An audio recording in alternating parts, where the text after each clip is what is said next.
Okay. Whoa.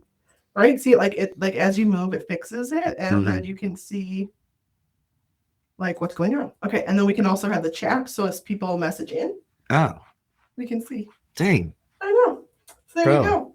That's me set up. You look set up. This was my buy early this year. Yeah. And Kane thought I was crazy, and I just like to point out. I like it. So, for those watching, this is our second business readiness program masterclass, which is very fun. I'm going to turn off group. I feel like he's moving too much. There. All right. Because he's tweaking. He is in my camera, my cute little camera. So we are going over Levi's experience, which is a lot. We have a lot of experience. We like experience over here.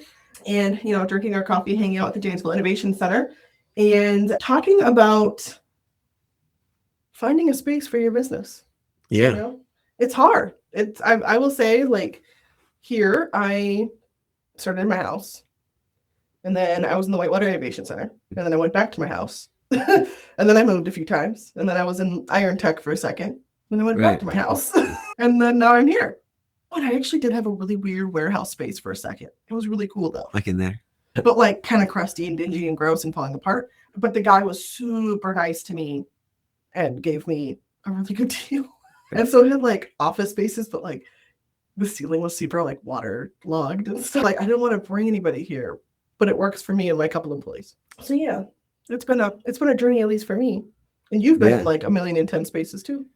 Yeah, we've been in a few spaces. Yeah.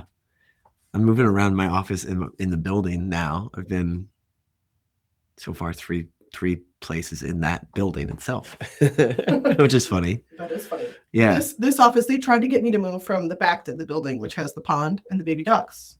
And that sounds like a win. And they were like, move to the front. And I was like, no. Yeah. I thought about it and I said no.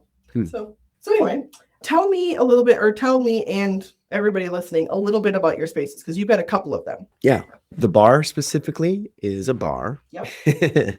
But we use it in a lot of different ways. Because at the end of the day, it is like a community building. Yeah, very community space, yeah. Whatever brings people in, they tend to then buy a coffee, buy an adult beverage or whatever. The bar also has 4 apartments in it.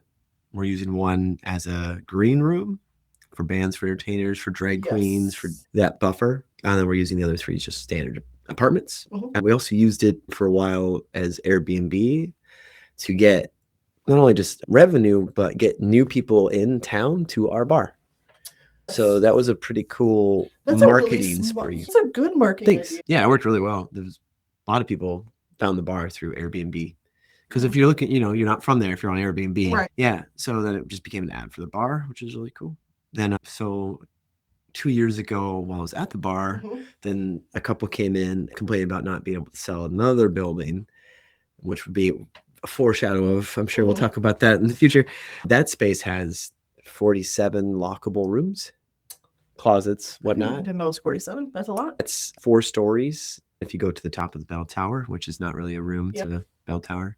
I've got a bunch of spaces there, from more of like kind of like this to just eclectic, weird 1906 finished construction, and then a 1954 bomb shelter, fallout shelter that feels like a school.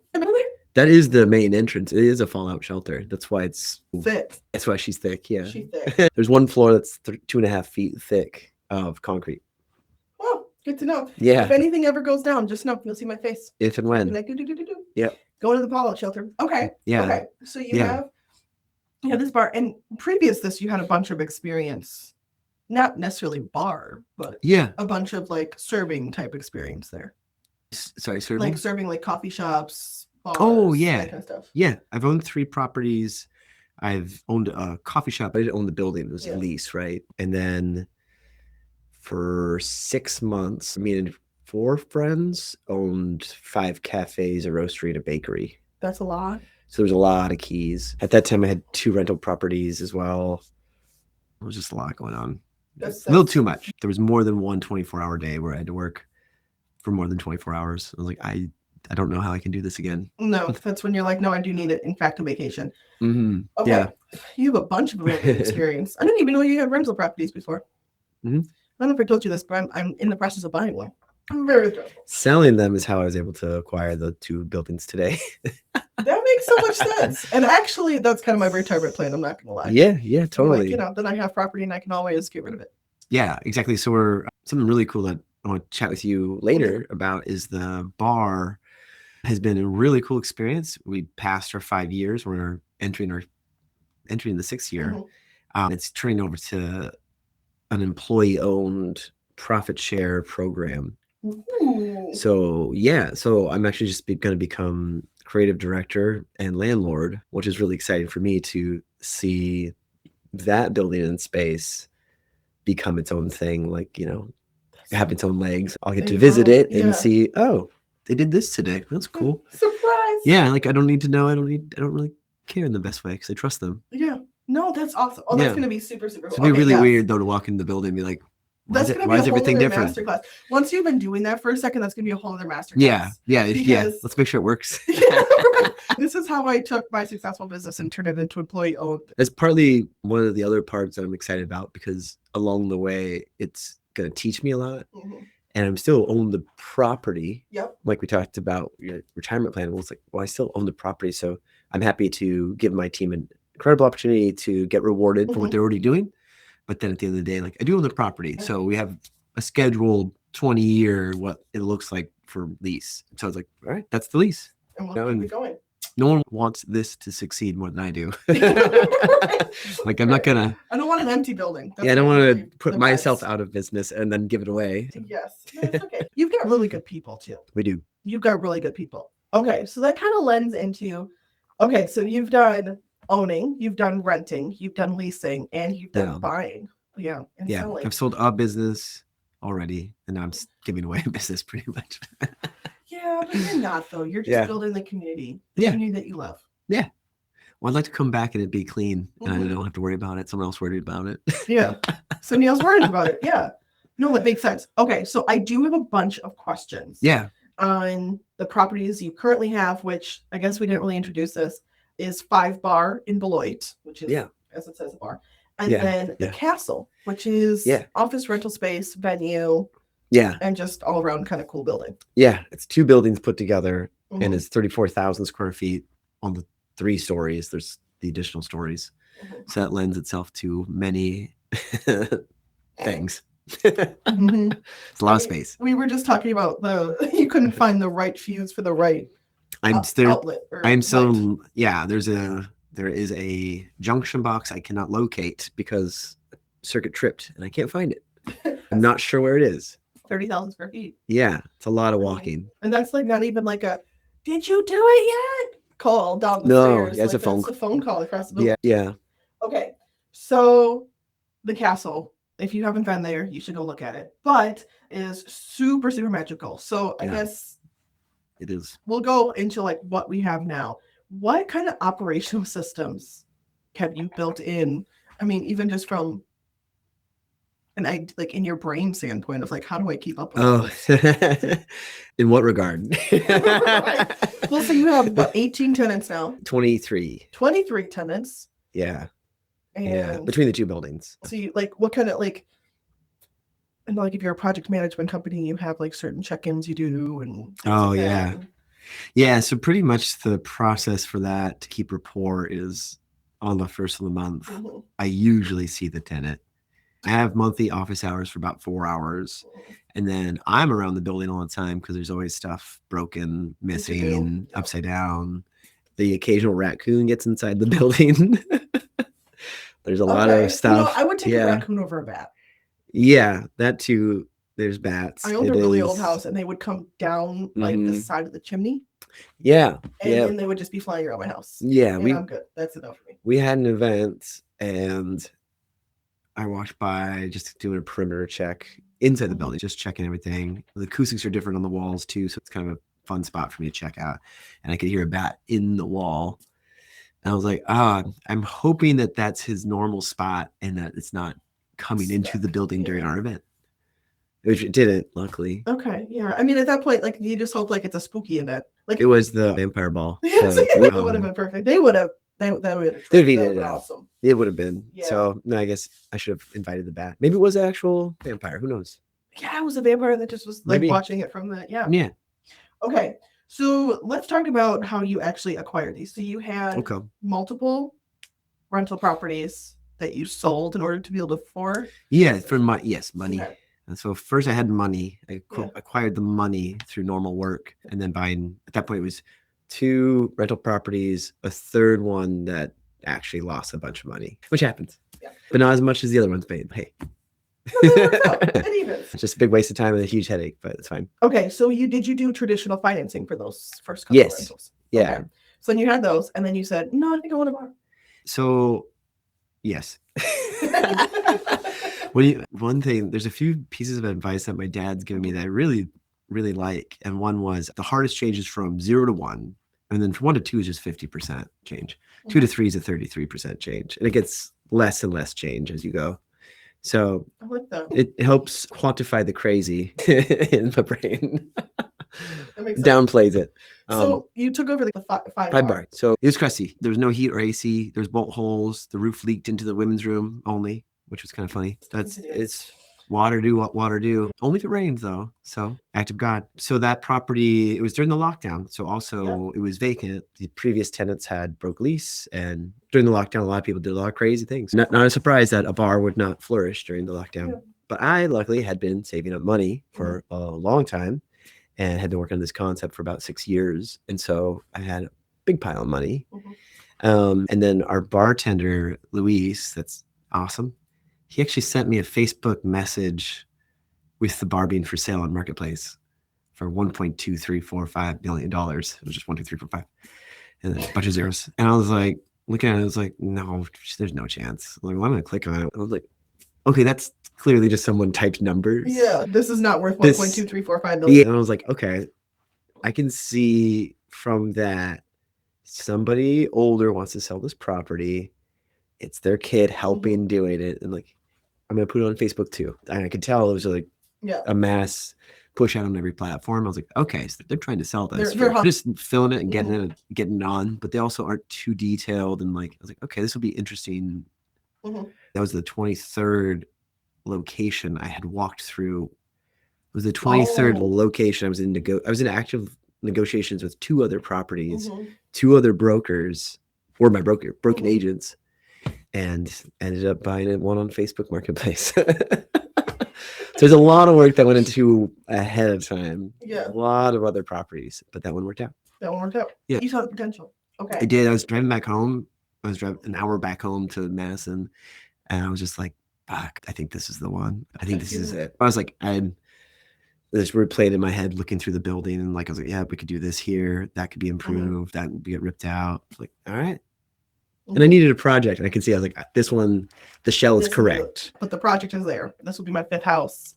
And I was like, no, it's time that I need to start like doing like the actual investing part, not just the flip and sell. And I walked through and I went, no, I really like this one. So did you do traditional financing for that? Tell me. I have not done traditional financing for these 2 properties. So I talked to the lady that owned it. She's great. She was there since the 90s, owned the same building. So I bought directly from her. She's had multiple tenants.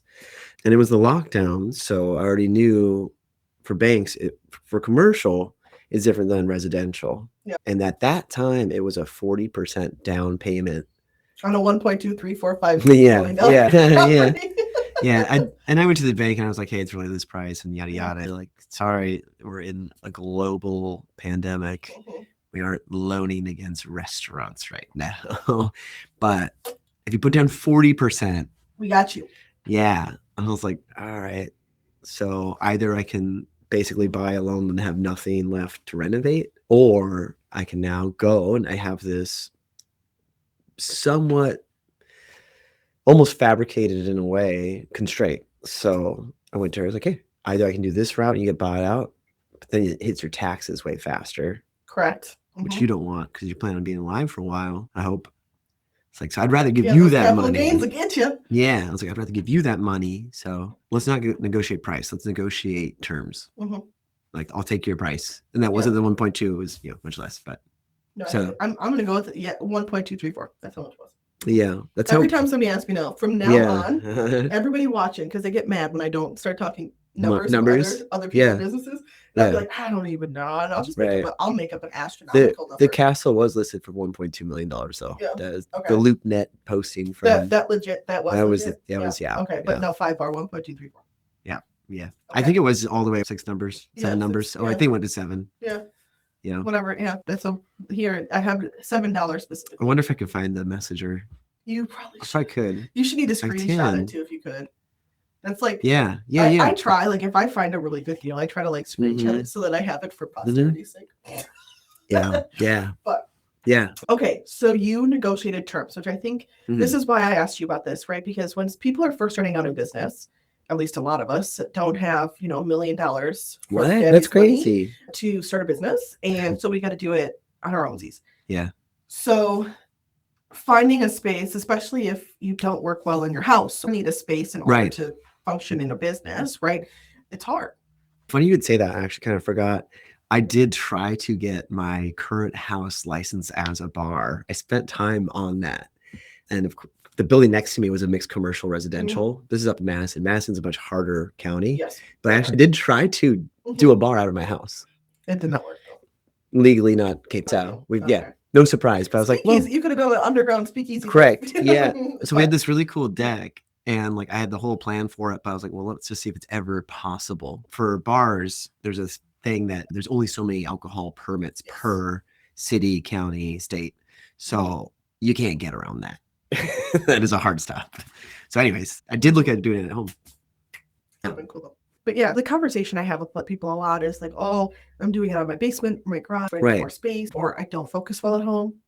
I'm one of those people that'll need to switch it up every few years because I'll start getting too comfy. And then I need to switch it up for my brain. But that being said, a lot of them don't have hundreds of thousands of dollars. And even then, sometimes like going and renting somewhere is too expensive. Away from here, we have new spaces going up there, $1,800 a month. That's a lot of money for a brand new business. So talk a little bit to the terms and how you kind of came to the conclusion that you could do terms. Sure. So first of all, like I wasn't given daddy's money or anything like that. Both my parents were teachers growing up. So like my family remembers, my siblings remember eating popcorn like for dinner because that's what we could afford, right? So, which is fine and great, and we survived and all that. It doesn't like popcorn. And so anyways, I had saved up some money. And so when I decided I wanted to do the bar, I looked at this money and I said, this is gone now. This will be gone. So that's a big part of it. That's a hard one. It's gone. It's hard for me. I'm very like non-risk. I like, money comes, money goes. It'll be fine. Yeah. But there's a lot of people out there that's very hard for. If you want money, you probably should not start a business. Correct. It takes a long time. It's way better to put it into the stock market. If you had put, So that was removing my emotion from, will this happen? Will this actually succeed? And will I get back this money ever? That was like, I'd rather do this thing. I have this money.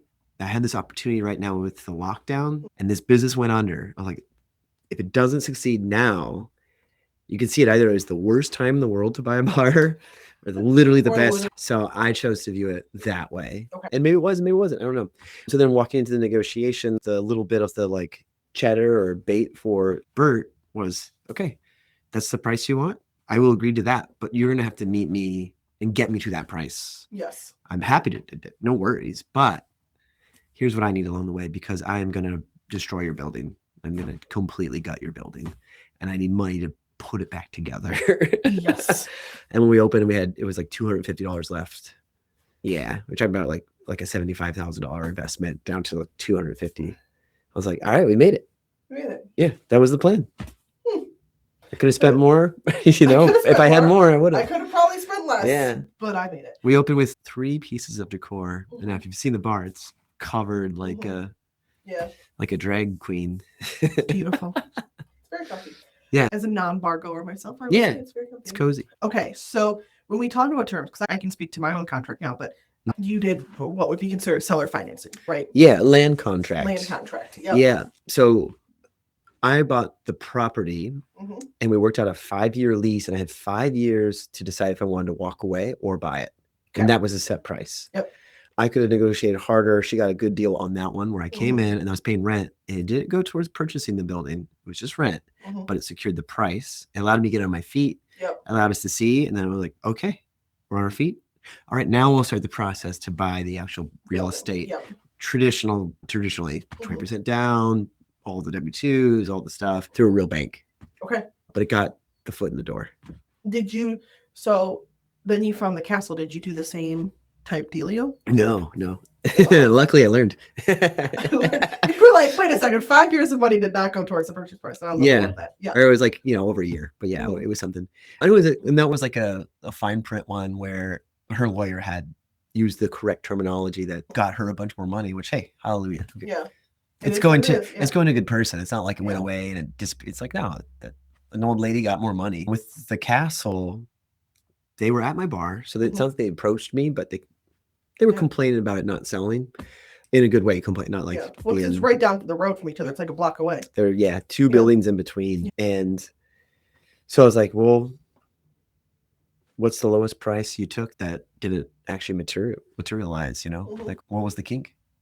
And for them, it was banks wouldn't loan against this enormous building that in the middle of the city. It's incredible and it's super cool. The last heating bill was $4,483 for heat for 1 month.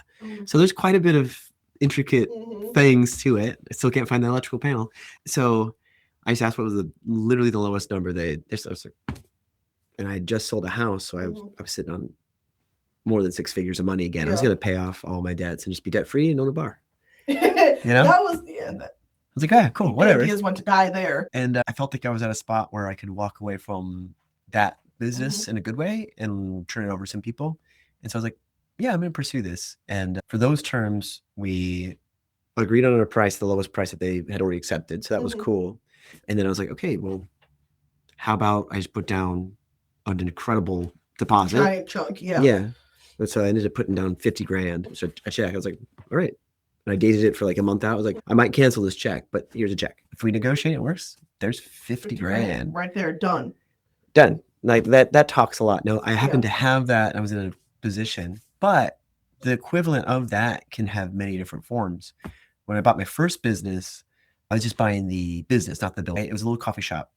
I figured out what their pain point was. And the pain point was, this is kind of funny, the owner was having an affair with the barista. So he needed to stop doing that. And one good way for him to stop doing that was not to own the business anymore. So I was able to put down $1,000 and buy his business. And I said, hey, you said it's this profitable. Every time we hit that number, you'll get another $1,000. Help me hit that number.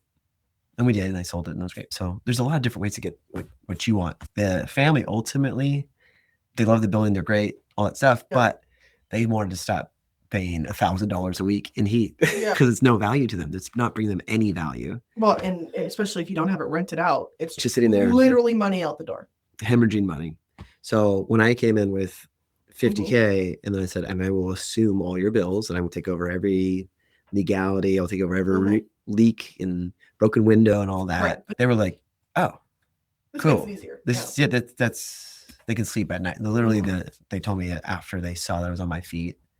They're like, we sleep a lot better, which is cool.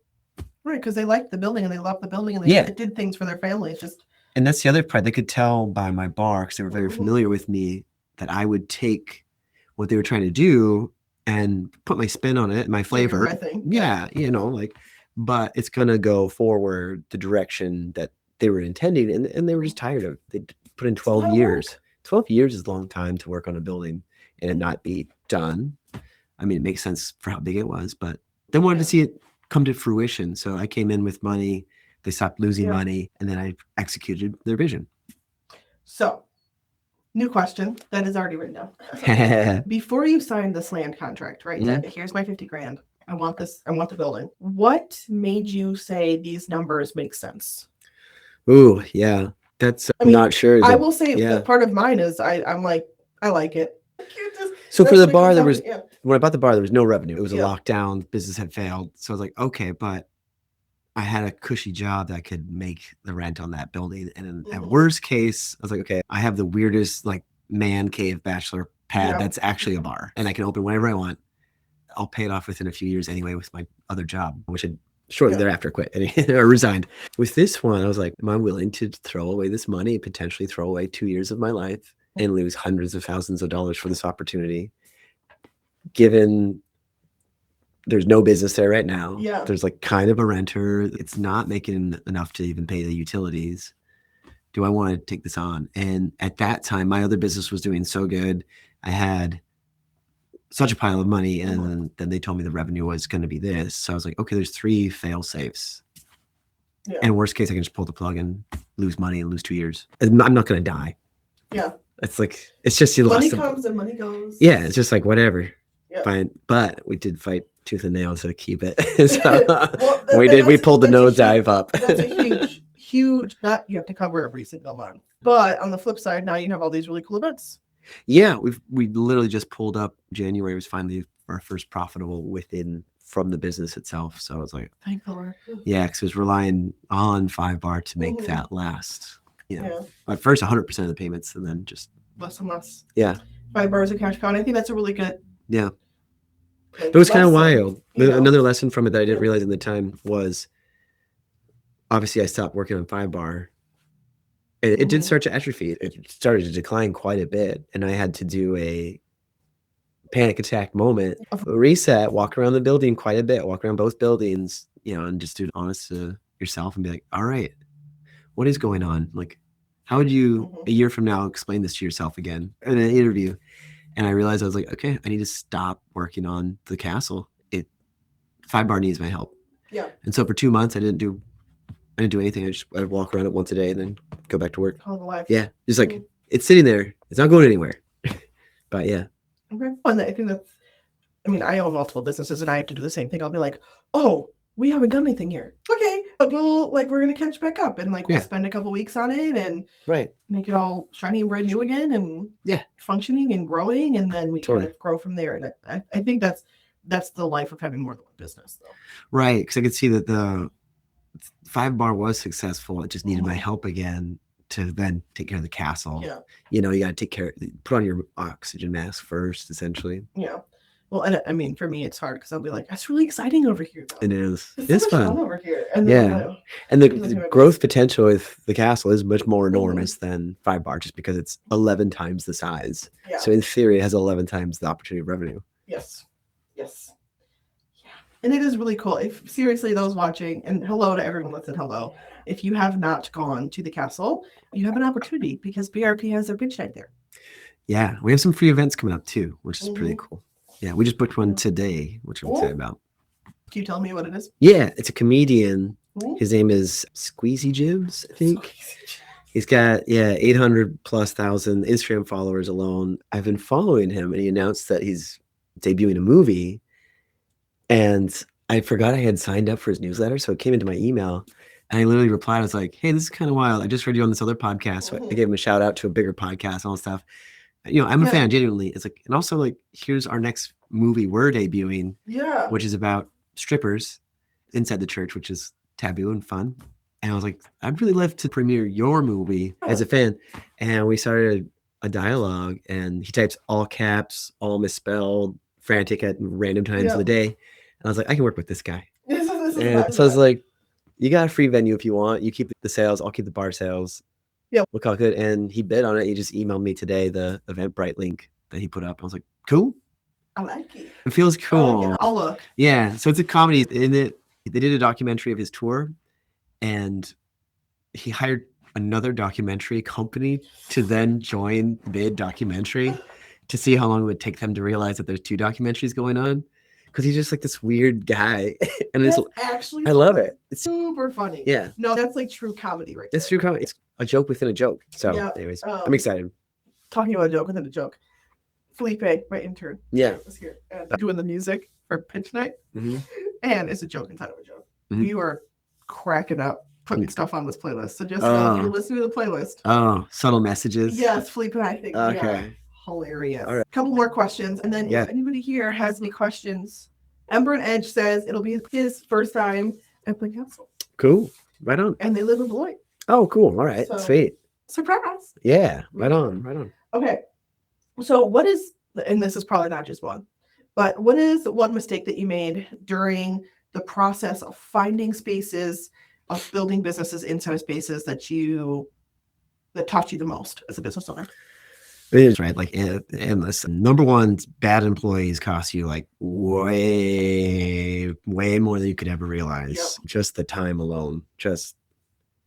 incredibly, one bad hire is like a cancer. You got to get rid of it as soon as possible. So I rely on some friends I really trust to help with the interview process. And my worst hire was, I thought my friend gave somebody the thumbs up, but he was just reciting some stuff and I wasn't paying close enough attention to my friend. And then I hired somebody. That was a bad lesson. Oops. Yeah, just one more phone call with that friend. Just one more. Just like, hey, would you hire this guy? And it would have been like, oh, no, I was just telling you some stuff about him. Like, oh, I thought you were validating him. Yeah, I thought you were okaying him. Yeah, and ultimately how I find those is I pretty much just install cameras and then I reference that there's cameras. I reference something that they did that was not right. And then usually they quit, which is nice. That is nice. Self-selecting. And when it's at that level where cameras are making you quit, that's not a wonderful person, unfortunately. That shouldn't be in your business. Then setting an actual budget, I've done before many times, and you have to, right? You have like, what's your rent going to be? You have to set a budget for a project. With the properties that I've acquired, they're always a do-it-yourself, maintenance, fixing up, flip, whatever. And the hard part that I'm realizing that kind of gets me in trouble myself is I'll set the budget, but I'm like, well, but if we made this gold plated, we'd bring in more revenue. So of course I do. Yeah, of course. And so that part gets really hard. That's specifically with a property. You think you can, oh, if I do this better, website, I'll get more money. Like not necessarily. Right. You got to collect $1. Otherwise it's not a business, So that one's there for sure. And then this last year, because it was 2025, and then I had 5 bar, we put up balloons that said 2025 bar for New Year's Eve. And I thought it was funny. And I left it up all year, and I decided I wasn't going to go on trips. I was actually going to spend this 2025 working on the business every single day. And the lease I worked was a 4-hour day. One day was the lease I worked on my businesses. Literally, I was like, I need to get to the point at 2026 I can sell them. Like, so let's go. And that was good. And mistakes of not doing that sooner, like. Pretend like you're going to be selling it.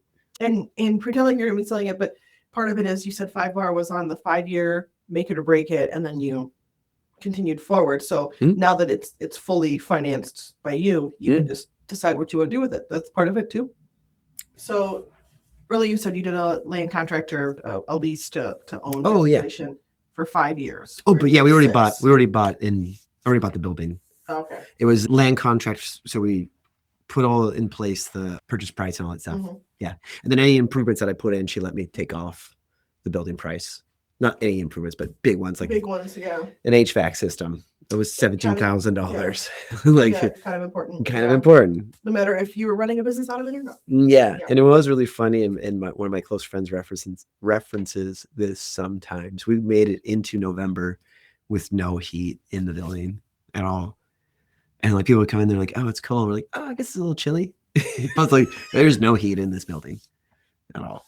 That's funny. Okay. So big takeaways, at least for me, is, you can look at a property for your business. Yeah. And you might not be able to go to a bank. Right. And you can still, provided you have a owner of said property. If you can talk to the owner that is in charge, the decision maker, you're not going. Brokers not. They want their commission. Yeah. So they need money to transpire. Otherwise, they're doing it for free. Yes. Whoever you're talking to, just see what their motivator is. Why are we on this call? Why are we here? Why are you selling the building for real? Yeah. Like, if it's so good and you want me to buy it, why aren't you holding on to it? Right. So there's always reason. There's always reason. Yeah, but that's if you're buying a building, Otherwise, imagine a lot of the people are looking just for like office space or something, right? Yeah. Probably. I can only barely see. Sorry if you see me squinting. Yeah. I can only barely see. But yeah, so some people are actually looking to rent. Right. So do you have any advice for people that are like just starting out, like they have bare bone budgets? Yeah. So I was just thinking back to when I started my coffee shop, right? So like I was a renter. I bought a business inside of somebody else's building. Yeah.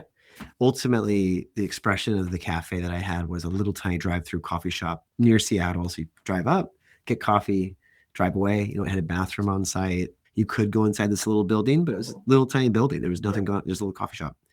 I negotiated and looked at 6 different cafes.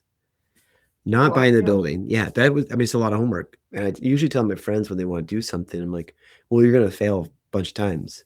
You need to be comfortable with that, because you don't just like learn how to read. You don't just like know how to do whatever amazing talent that you actually do have. It's a lot of practice.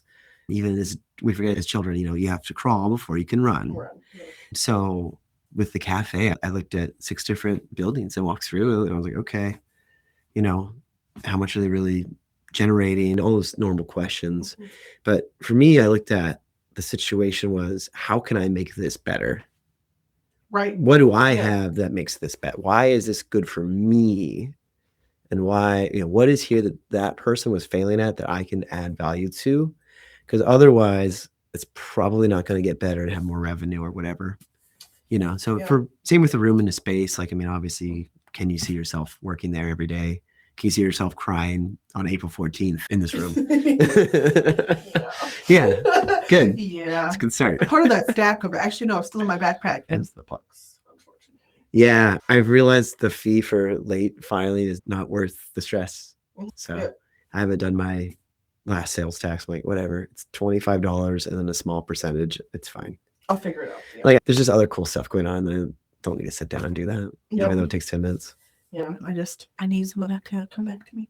Yeah, right. Because I'm right. investing in this house. Well, I'm just talking about sales tax. It's due on the 20th in Wisconsin after every month. So it's only thankfully 2+ weeks away. I'm a service-based business. Sales tax, what? Yeah. We are not. We collect unpaid tax collector for the United States government. Yes, you are. So no sales. Cash, no sales. We did no sales, yeah. No sales at all. Yeah. So come in and no sales. We did, Minneapolis was doing it to show a lot of businesses said, like, we're suspending payments. We'll catch up with our customers later, just to show you, like, we can turn off the tax dollars. Yeah. Like, the people are in control. Yeah. So we did it, and it was weird. And then, we lost a lot of money. That's for sure. But also, it was whatever. A cool community situation. It's more like, I had to do something. Things were just so crazy. I was going to lose my head. That's fair. So let's say we lost money. It's just money. Wait. Some thingies. Right. You are smart, aka Dina. That's so hard getting or being okay to fail. Switching my mindset to spending money without making money right away is really hard. Well, then you should be an employee at a business that's like what you want to start. That's the only way there's guaranteed money. Guaranteed money. Otherwise, if you're not comfortable with that, I will say she has, over the last couple of years, switched quite heavily. Nina has. She's actually in the program. She has an adaptive bra. So you showed me that. Yeah. So if you have top surgery or a mastectomy or a lumpectomy, or maybe you are breastfeeding and have like really sore boobs, it's super, super adjustable and cool. You put ice packs in it and ports in it and all kinds of stuff. Yeah. So sounds like a need in the marketplace. Huge need. And so she'll be pitching at the castle in a couple of weeks with her adaptive bra. Yeah. It's been a long haul though. It was and I think part of it was a surprise, like, oh yeah, it does cost this much to put something like this together. Right. And that is one thing, I consistently say over, like, if you're going to start a business, do start with service. And that way, if you hate it, it's just a service-based business. You have little overhead. But if you start with a product-based business, you got to go all the way in before you can ever make any money. So she jumped off the deep end for sure. That's cool. But she's doing really well. That's awesome. I'm proud of her. Okay, so back to leasing. Any advice on where to find, how to check to see, like, is your landlord going to be cool? Yeah. Totally. And when I say, like, the thing you should be prepared to fail and walk away from the money, it's better to go into that knowing that is a very real possibility and it's a 99% gonna happen. Yeah. And I'm not trying to be rude to anybody or shock words, but yeah, I mean, we blew a lot of money. Like, I lost 6 figures last year alone. Like, I lost that. Yeah. It's a lot of money. It's a lot of money. I'm damn near out of that pile of money, but luckily we pulled up. Those days we just sit there and you go, oh no. Like, what am I doing? Oh no. Oh no. Yeah. And then I have to convince myself, right. No, I'll make it back. It's fine. That was the plan. I mean, it's like, it's going to take a couple years, but anyways, so there's LoopNet. There's a bunch of different websites where you can go in and start to look for places, but really the key is always people, right? There's always people. Always, yeah. So who would know the information I need? Start there. If it's a plumber, if it's a small business consultant, if it's a landlord, a broker, whatever, just like, hey, I'm looking for roughly this. Here's some example. Do you know of any more? Like I get approached by just the weirdest business opportunities. And right now it's a bunch of kitchens. A bunch of people are like, do you rent a kitchen? I'm like, I do. This is cool. And I also have friends that do. And I connect you when I think that you actually have your shit together. Yeah, you're legitimate. Yeah, I've passed off 3 different kitchens. I helped the guy that wanted a kitchen. Somebody else was like, do you think this food truck would work for me? I was like, no. And then I sent it to the other guy and he ended up buying it, which was true. And so people, right? People. Connect with people, but come with something, not just like, oh, I want to start a business. That's like the worst, right? Be like, hey, I'm looking to lease for 2 years. I have a runway for 2 years. I need about this much office space. XYZ, XYZ. You know, I will have guests there. I won't, or clients there. I won't. You know, like it's very simple. Just imagine you're the person that gets 100 people emailing them every day, and make it easy for them to take your money. To make the yes or no decision. I tell my tenants, I have 23, and I tell them all the time, the more you talk to me, the more likely your rent will increase. Because you got to figure my time. Because I can't spend 10 minutes talking to 23 people every day. No, that's not gonna work. This meeting should have been an email. Is very real. I walked away from a tenant today. 2 different tenants today. I just walked away. Like I can't. Like I was like, I don't know what to tell you guys. So anyways. No, that's pretty funny. I mean, I think that's really helpful though, as a business owner going into the conversation, making sure that you read around my wall. I have the do not commit a Googleable offense. Prior planning prevents piss poor performance. Is another one. Like I know what I'm looking for and I know what I want. And there's certain things that you can always compromise on. Like maybe you don't want to pay utilities, but the perfect place you pay utilities. Okay, fine. But there's certain things you're going to compromise, and there's certain things you can't. Like I can't compromise on having a door. Like I need a lockable door on my office because I have clients in here talking about personal information.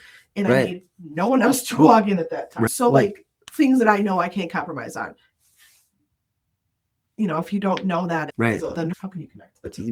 I don't know what's in your brain, right? You know, you guys know what you need, what makes you tick. Like literally, I know some people start businesses to get away from their partner, get out of the house, get away from the kids. You said it. Like, no, for real. Like that's fine. Yeah. If that's what keeps you a healthy, productive member of society, that everyone wants that. That's great. There's so many different drivers for you. Like, you don't have to even say that, right? If that was the case, but you just need a small office that's quiet because you gotta get away from the kids. The kids are so loud. Once you figure out what those are, then you can ask the questions like, hey, I have this budget. I'm looking to do a 2-year lease. When I was starting renting out, I'm like, I'm cool month to month. I just need revenue. I need you not to smell bad, yell in the building, and just pay rent. That's all I need. And I'm willing to make whatever work. So getting started is the biggest thing though, because a lot of time it's talked to people and it's been like 4 years. I'm like, wow. So are you ever going to do this? Or is it just, it's a shit or get off the pot situation? Like at what point, how many years are you going to talk about it? Because I'm done listening, you know? You know, and how many times do I have to talk about it with you? I mean, that's one of my... Unless it's developing and it's changing, you know, but like, if you're going to keep coming up with the same blocks, the same... And I go, I don't know how else to help. Once you start getting... I mean, if you reach out to a broker or a real estate agent or whatever, and you're looking for a lease, if you do have that lead time, you're like, hey, I'm looking to start this in the next 3 years, 4 years, you know, when my kid moves out or whatever your lifespan, whatever that makes sense. Well, you planted a very important seed. And when you show back up the next year, like, hey, I know we chatted a year ago, just so you know, I'm on my timeline. I'm 3 years out. That person might be looking at their own property. They might be like, oh, you'd be a great tenant. Because you're on top of it. You are consistent. Okay. Like the conversations do matter. Well, it's funny you say that because I'd be saying networking. And we were just, you know that? Did you talk to them? Did you email them? Did you text them? Did you follow up? Like, it doesn't have to be great. I mean, how long have we known each other? Probably 3 or 4 years now.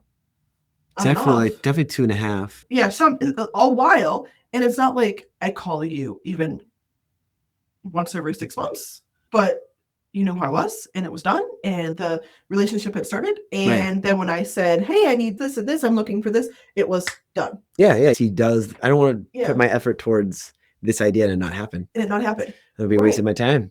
And then now I brought you. Made it super, super easy. Oh man, we got messages. That's good. Shit. Okay. And I put some people in your path. Yes. I'm so excited. Yeah. Okay, quick question for you guys. Actually, let me put this on a screen so everyone else can see it. Boom. This is gonna be big, but sorry guys. Quick question, you guys. What is the best way to reach out to places like Five More or the Castle? With Ember and Edge, it's a laser engraving company. I do custom laser engraved B2B items like slate coasters, whiskey glasses, and other branded pieces for bars and restaurants, and I'd love to connect with them. So as the owner, this is completely off topic of the leasing part, but as the owner, what would be the best way? Like, perfect. Yeah, someone has done this to me before when I was in the bar, and I hate it when I get solicited in my own bar to give somebody else money. Not the most fun thing in the world. I'm on the spot too. You're on the spot. And it's like many things. So, but if you are doing that, you don't have to give me a sample. You don't have to do any of this stuff, but a picture of the thing and just message us or tag us, or I think with some whiskey glass like that or whatever, make it look cool, make it look awesome. Why would I pay more for this glass to have that thing? Show me how that translates. Or it's like, it's a fun novelty thing that I can buy and give to my customers, or it's an ego thing for me that, I'm at that level where I can engrave my stuff. Those are all fine drivers. But it needs to just easily cross my path. When I emailed this guy, the comedian, I was like, oh, that's so wild. I heard you on this other podcast that has like millions of listeners. I'm so glad you reached out. I actually am doing another video next month. I would love to also debut yours. And I'm willing to do a $0 fee. You just collect it. I'll run it. Yeah. That's an easy pitch. Why would he not do that? I'm already got the social validation, social proof. I already have a plan. You know the brand clearly. And I made it just clean as possible. 3 paragraphs are all a sentence. And he got back to me right away. He's like, shit's crazy. Email me next week. I took it. I archived it for a week. I didn't even reply. I left him alone. He said shit's crazy. I'm not going to, Right, I'm not going to add to your inbox. I don't need to respond to that right now. But I mean, you can, if you really want to be sleuthy and like do something really clever, obviously go into that bar. Follow them on social media, whatever's free, right? And then comment and be like, wow, I would love to have my glassware at a bar of this caliber. And it could be a dive bar. It could be the world, it could be a Taj Mahal. I don't know. But just starting to plant that seed, like, do something like adding comments to social proof. That's value for that business. If their social media has like 500 comments and they're always positive, that's valuable. And it makes people want to go to them more often. Like, it's just really easy. Just imagine you're that person, add some value.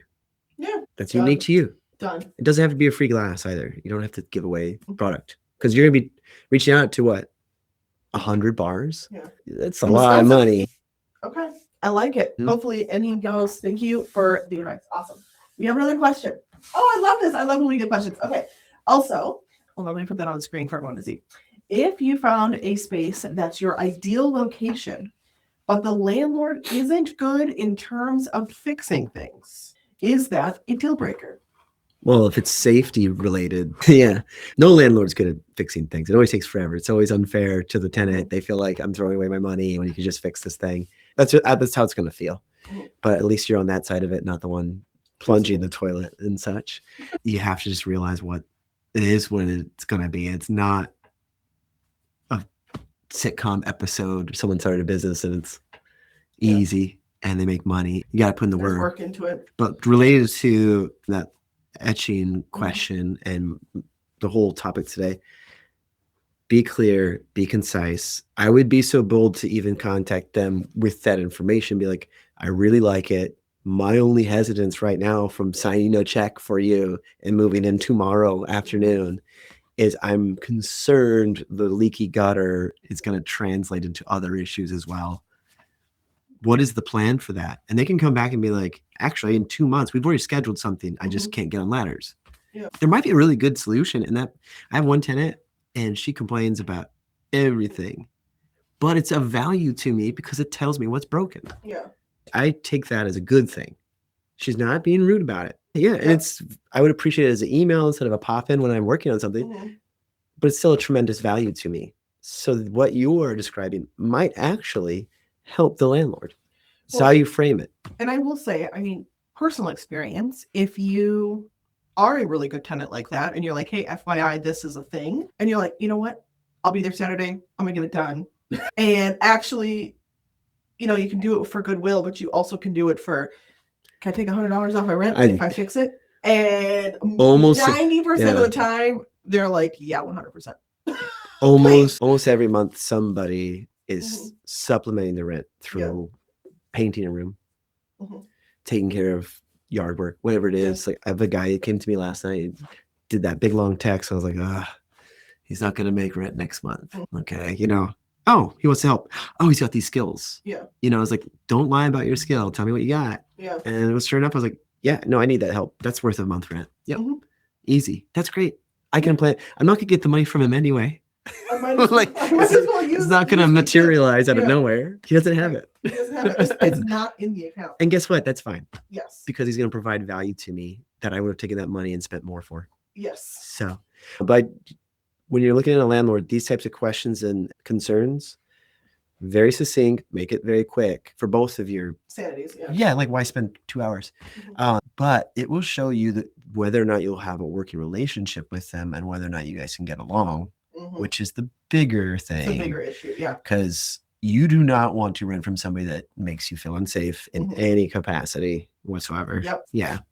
Like this is specifically horses, but I've been to quite a few places. So you have to rent where you're going, unless you own the property where you're going to keep your horses. You have to rent the spot for your horses, right? And there's a property in Beloit that I literally had to bring my partner with. Oh yeah. He would scream at me. Wow. Yeah. And I'm like, I can scream right back with the best of them. Sure. And I was like, oh, this is way past. Yeah. There's no fixing. Like this is not an argument. Like this is just who you are. And we were in and out really, really quick. Yeah. We were there for 2 months. Like I was like, I cannot do this. And it's a like if you're the landlord, it's a property. It's not you, it's not your child. It's a property. Yeah. They know it smells like cat urine from the past tenant. They know. Or if they don't, or whatever, then you have another whole other problem. Yeah, but there's so many things you can do with that. If it's something that's like the building smells, right? Like, hey, landlord, I'm willing to give this a shot, but if it still smells bad, I would like this in my lease that I can terminate based off this smell. So I'm willing to sign a lease. I'm willing to move in, but if after 3 months the gutter is still leaky, this whatever, like you gotta let me move out. And I think that's like it's totally fine. I had a tenant just literally broke lease, wrote the paper, ruined my carpet, all this stuff. And I was like, yeah, I do not want to chase you. I could sue you for thousands of dollars because you signed a 2-year lease. Yeah. Not me. You signed it. Yeah. I'm not going to chase him though. You came to me and asked to use my stuff. I say that to people all the time when things are going south. Like, this was your idea to sign up for this job, to rent this. You walked through it. I did. This was your idea. Right. I did not show up in your inbox. Nothing in my life changed towards you.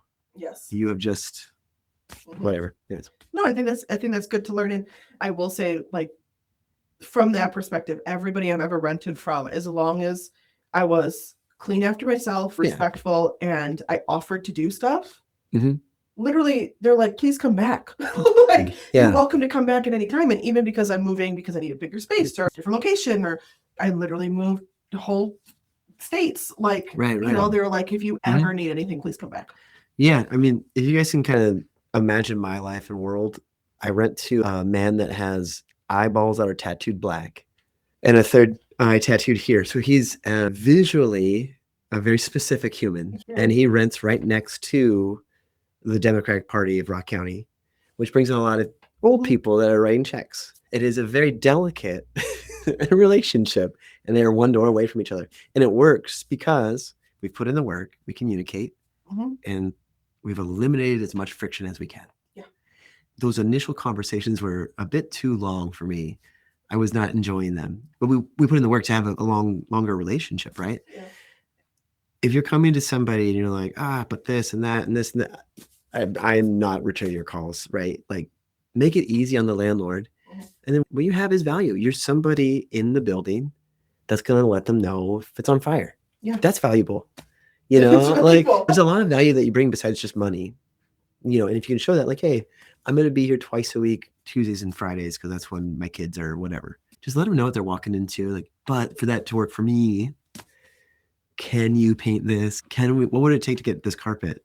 Like, sign a 3-year lease. I'll redo it for you. Good to go. After 1 year, I will redo your carpet once you've proven that you will pay on time. But if you're paying on the 15th, I'm not going to redo your carpet. No. Why am I paying for your carpet when you're not even paying my bill? Yes. So it's really easy. Just, yeah. It is easy. It is easy. And I hope it doesn't sound like I'm actually just complaining about my tenants, because a lot of them are really awesome people. Oh, no. I complain about the guys right here in the office. Yeah. And I was like, we're all humans. I'm not everyone's them. cup of tea, and I know that's okay with me. I'm fine with that. Yeah, me too. No, but I love them. It's just, sometimes you have to be an adult and a professional about these conversations. Correct. Yeah. Yep. It is delicate as the landlord when the tenant comes to you. It's very hard to choose the right words sometimes. So just be patient with the landlord if they're struggling with words, because it's legally hard. Yeah. Okay, one last question. This is your last chance, if you're watching it live, to get into the chat for a question. What should be the responsibility of a property owner versus the new tenant in terms of a build out, upgrades, etc.? Is it realistic to ask a property owner to have a white box space or install particular lighting, plumbing, etc., versus the business's aesthetic customizations? Anything is possible with enough money. So if you tell them, like we had that happen, a tenant moved in, I was gonna do like a drum studio, they soundproofed it, they did all this stuff. I was like, cool. And then he sent me a $2,000 bill. And I was like, you're supposed to be paying me. And I was like, at what point did you think I was going to pay you to renovate your space? I looked through the lease, and I sat with it for a minute. I was like, hey, text him, nice kid. He's a nice kid. I was like, hey, this is a bit of a shock for me. And I'm going to tell you right now, I don't have $2,000 cash. I just paid over $4,000 for a heating bill. Welcome, you got heat. You left the door open when you were doing it. No, but I was like, I really appreciate the improvements, and I would happily pay that. I just don't know if I'm going to be able to. Let me get back to you next month. I'll get back to you by the 1st. Left it at that. Right. He ended up taking another job. He ended up moving out, breaking lease, and I was like, well, we'll just call it even. You tenant improvements. Thanks. Cool. When I look at it for my building, it's like, okay, that person improved my building. Yeah. Did they break lease? Yeah, I wanted that money, but I got a better room. So it's a win. And for him, he said he was going to do some stuff. Yeah. And I was okay with that. And I said, whatever you screw into the wall is mine now. So I recommend you don't screw anything into the walls. I'd recommend you tread lightly, paint, whatever. And he decided to screw a bunch of stuff in the walls, and it's mine now. So it's a tenant improvement. Now he did that, and I trusted him to. I'm extremely handy, so I can do those things. Curse of knowledge. But as you're going into space, it just depends on if it's a commercial property owned by such and such. They're going to have such a long lease that you're probably not even allowed to do that anyway. I will say here, James Innovation Center, you can paint the walls. You can put stuff into the walls, but it's kind of frowned on. So if you look at all of these other commands stripped out, because I wanted better sound quality in here, just make it really simple. Now I'll say you can't see it, but right behind your head, there's a piece of paper hanging in the wall. That's hiding a hole. It wasn't my fault. Exactly. But some buildings, I've walked through buildings that it's dirt on the floor, and it's a beautiful facade outside. There's AT&T on one side, a cell phone store and something else. And in the middle, they're waiting for a nail salon, a hair salon, a cafe, anything. So they will not build out for what they're going to tear out and then lose a bunch of money. Especially if you put in cement enforcement, you got to drill through that. You got to cut it all up. Yeah. Why even spend the money? But when you sign that lease, if you have tenant improvement and they give you money, that is not free money. That is what you pay for at the end. For tenant improvement, because I have done time and time again, because I'm picky. I'll be honest. Yeah. And for example, my most recent line, I put 40 mirrors in the indoor arena. If anyone has ever bought mirrors, oh good God almighty, they were expensive. Yeah. And because I wanted to improve my writing, because I'm bougie. Anyway, I imagine they're big mirrors. Yeah, they're 3x5, so and there's 40 of them. So it goes all the way around. Now, do I own the property? No. Do I rent space in the property? Yes. Did I ask, if I put holes in your beams and put up mirrors, will you care? They said no. And I said, Cool. Now, did I expect to get my hundreds and hundreds and thousands of dollars back? Right. Did I know that other people that were renting the property were also going to be able to use them?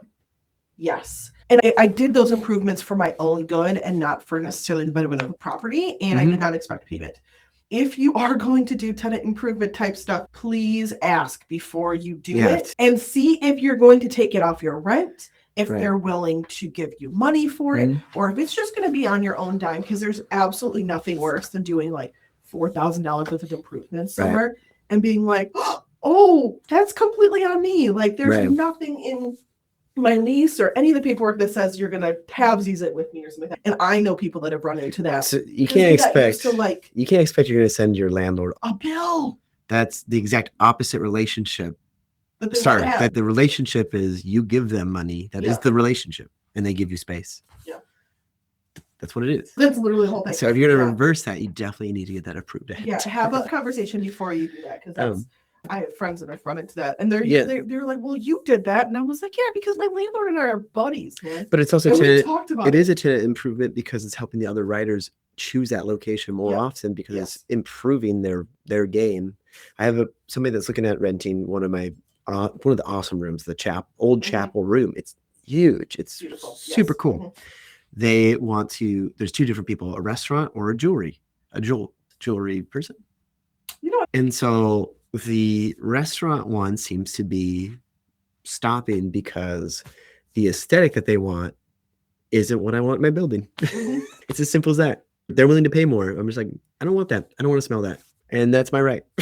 I wish them the best. I sent them off to one of my other friends that has a commercial kitchen. And I wish you all the success in the world. I would go eat there, but I don't want to smell it every day. I don't want to. And there's nothing against it. I just like, I don't want to smell it. And I think that's, again, going back to have the conversation.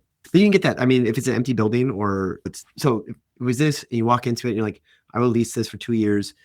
Can you change out the fluorescent lights because it gives me a headache and a migraine or whatever? If I was the landlord, the property owner, or whatever, I'd be like, I can't change those out, but can we do floor lamps? Yeah, can we do mood lamps? It's a little too tight, but I've got lamps. Yeah, they might have a better solution for you than this multiple thousand rebuild. And we do weddings, right? So we do a lot of heavy ambiance changes.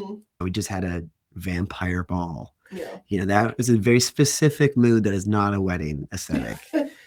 But we have a wedding in Halloween, and the couple want to have the vampire ball experience. So we are working on bringing all that decor back and renting it from my tenant that's renting from me. They're going to get a kickback. I'm going to get a great deal. The wedding's going to get all the decor. They don't have to buy it. Now that's value to my venue. And they know it already fits the venue because exactly how to set it up. Oh, that's so nice. It's just like, I'm like, that's a good tenant. That's a good, I'm glad they asked that. Cause I'm like, I literally can push play on this and we're all now making money. You're saving like 20 grand. Like you're saving so much money. Yeah. I'm going to charge them like 2 grand. So. Which is still expensive, but that's not that expensive. It's worth it for us. For a wedding? Yeah, exactly. No, I'm in a wedding in a month and a half, 2 months. Totally. Like it's going to be so pretty, and she keeps sending us pictures, and I heard. Yeah, and I've had people, they'll send me a Pinterest board or a document with just screenshots, and say, hey, we want this style of aesthetic. It doesn't have to be this exact mug, but a glass mug or glassware instead of plasticware. So the more you can come with concrete but succinct, hey, this is a non-negotiable, but this is what I want. How can we get to this? I might say like, well, we can get halfway there for free, or we can get there for an extra $1,000 a month or whatever. Yep. Perfect. I think we run out of questions, which is good because we've been talking for a minute, which is awesome. Yeah. We're talkers. Talking's fun. You own a bar. I talk for a living. It works out well. Any parting? There's like 1,010,000 nuggets in here, but any parting last minute words? Yeah, more or less, it is hard to start. It is hard, it's scary or whatever, but being honest with yourself and going, are you the type of person that actually wants to do this? Or what's the excuse that's keeping you from doing it? There's time that's needed to build it, right? You don't just walk into the business. You were talking about picking out a name for the business today. Like that's a very real hurdle that takes time to make sure you can germinate. But once you've made that decision, okay, then you need time to work on it. You need money. You need certain things. Just make a plan. Be real with yourself And once you sign a lease, it's go to. You better have all that other stuff in line ahead of time. You can start the relationship. You can start looking for properties. You can start getting comfortable with these things. But I would not sign a lease until you are like, I need a room. Unless you have a bunch of money, and then hey, hallelujah. But you don't want to start the monthly bill until you're ready to replenish that monthly bill. Because if you have $0 and you don't need an office, please do not jump into that extra stress. It's extra stress. But if you just need to get away from the hubby or like the kids, hey, mental health is real. You are never lying. Yeah. Awesome. Well, thank you so much for coming. Yeah. Cool. And I'm going to, anyone watching the live, I'm going to end it. But that being said, if you would like people to get in contact with you. Yeah. Or maybe, we'll come to the pitch night, right? Yeah, come to the pitch night. You'll see him. Yeah. He's talking about his entrepreneurial experience for a couple of minutes at the beginning. Yeah. So don't be late. I've been wearing the same exact outfit. Really I think that'd be funny, actually. That's a bit. I woke up today so fully clothed. I still had my wallet in my pocket because I was hanging out with another bar owner and we were connecting. We were talking. It was fun. I'm glad I made it to my bed. That's all that matters. When I woke up, I was like, oh yeah, cool. Yeah, that was fun. We did that. Yeah, that was fun. Yeah, no. Thankfully, I have never woken up like that. Oh, it's great. Except for when I was in the Army. I take that back. Yeah. When I was in the Army, you'd wake up and be like, I'm still fully dressed. I'm just going to go about my day. Yeah. First of all, I walked to the bar, so it's safe for that. I trusted you on that. Yeah. And it lets me know I got to the perfect amount of party before throwing up unwell. That's a good number of parties. So I had even brushed my teeth. And so basically the only thing you didn't do was empty your pockets. And a little bit more water would have been great, but that's all right. We live and learn. Yeah. Hindsight's 20/20. Yeah. Awesome. So come to the pitch night. You'll be able to meet Levi. And if not, he is the owner of 5 Bar in the Castle. If you can't Google it, I'll just tell you there. Awesome. I'm going to end, I think. We're going to end stream like this. And we'll talk to y'all soon. All right.